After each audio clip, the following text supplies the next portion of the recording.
بسم اللہ الرحمن الرحیم۔ علم غیب کسے کہا جاتا ہے؟ اللہ تعالیٰ نے انسان کو حواس خمسہ عطا فرمائے۔ انسان کے پاس علم کے 5 ذریعے ہیں۔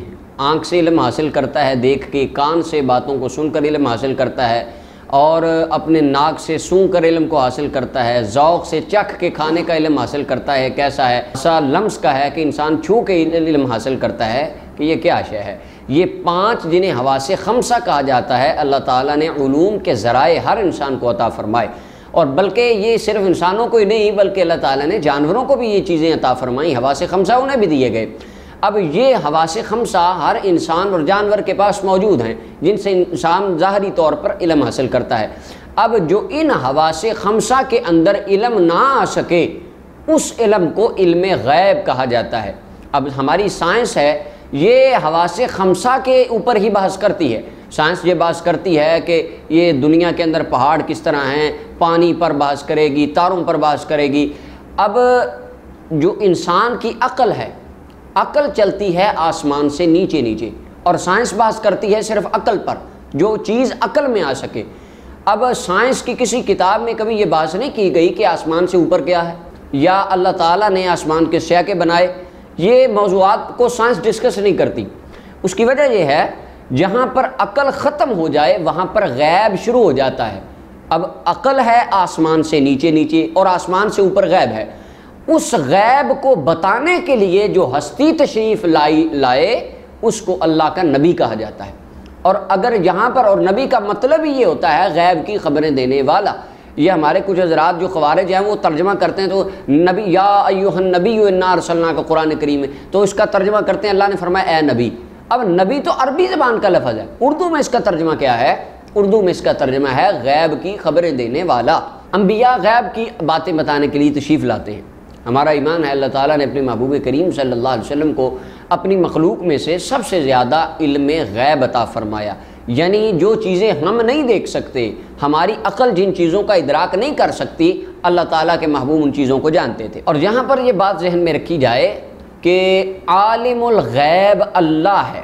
جب ہم کہتے ہیں نا کہ نبی علیہ السلام علم غیب جانتے تھے، تو بعض خارجی حضرات کہتے ہیں دیکھا تم نے نبی پاک کے علم کو اللہ کے علم کے ساتھ ملا دیا۔ وہ کراچی کے ایک مولوی صاحب ہیں، بڑے مشہور مفتی صاحب، وہ کہنے لگے نا یہ تو اللہ جیسا علم مانتے، کہتے ہیں جیسا علم اللہ کو تھا ویسا ہی نبی پاک کو تھا۔ حالانکہ ہم ایسا نہیں مانتے، پر وہ کہتے ہیں نہیں تم مانتے ہو، ہم کہتے ہیں نہیں مانتے، وہ کہتے ہیں تم یعنی وہ ٹھوک دیا جاتا ہے ہم کے اوپر کہ ہاں تم، وہ ہمیں بتاتے ہیں کہ ہم کیا مانتے ہیں۔ ویسے وہ کہتے ہیں نبی غیب نہیں جانتے، ویسے مفتی صاحب بھی غیب جانتے ہیں، ان کو ہمارے سینوں کی بات پتہ چل گئی۔ وہ کہتے ہیں تم تو یہ مانتے ہو، اوپر سے کہتے ہیں۔ اب ہم کیا مانتے ہیں؟ ہم مانتے ہیں کہ اللہ تعالیٰ کا علم ازلی ابدی ذاتی ہے۔ اللہ کو علم کسی نے عطا نہیں فرمایا۔ نبی علیہ السلام کا جتنا علم ہے وہ اللہ کا عطا فرمایا ہوا ہے۔ اللہ کا علم لا محدود ہے، نبی علیہ السلام کا علم محدود ہے۔ اللہ کا علم قدیم ہے، اور نبی علیہ السلام کا علم حادث اور مخلوق ہے۔ اب اللہ تعالیٰ اور نبی علیہ السلام کے علم کے درمیان یہ فرق ہے۔ اب جب کوئی ہم سے یہ پوچھتا ہے کہ اللہ کو کتنا علم ہے، نبی علیہ السلام کو کتنا علم ہے، یعنی اللہ کے مقابلے میں حضور علیہ السلام کے علم کو جب بیان کیا جاتا ہے، تو ہم امام احمد بریلوی صاحب رحمۃ اللہ علیہ آپ فرماتے ہیں کہ جب اللہ کے علم کے سامنے رسول اللہ کا علم رکھا جائے، تو رسول اللہ کے علم کی مثال ہم اس طرح بھی نہیں دے سکتے کہ اللہ کا علم 7 سمندروں کی طرح، اور رسول اللہ کا علم اس 7 سمندروں میں سے اس طرح جس طرح چڑیا کے چونچ میں آنے والے 2 قطرے، یہ مثال بھی ہم نہیں دے سکتے، کیونکہ اللہ کا علم اتنا وسیع ہے۔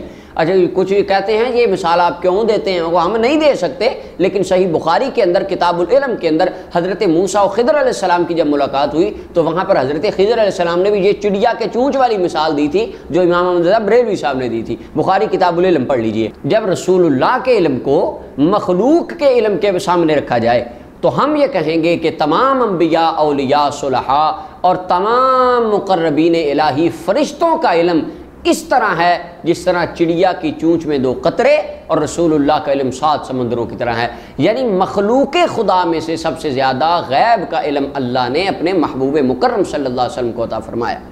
اور یہ جب ہم بولتے ہیں علم غیب، تو اس سے مراد یہ ہوتی ہے کہ ہمارے لیے جو چیزیں غیب ہیں، چھپی ہوئی ہیں، سرکار ان کو جانتے تھے۔ اب دیکھیے اللہ قرآن میں فرماتا ہے عالم الغیب، اللہ عالم الغیب ہے۔ اب اللہ عالم الغیب کس طرح ہے؟ اللہ تو ہر چیز کو دیکھتا ہے، اللہ ہر چیز کو جانتا ہے، تو اللہ عالم الغیب کیسے ہے؟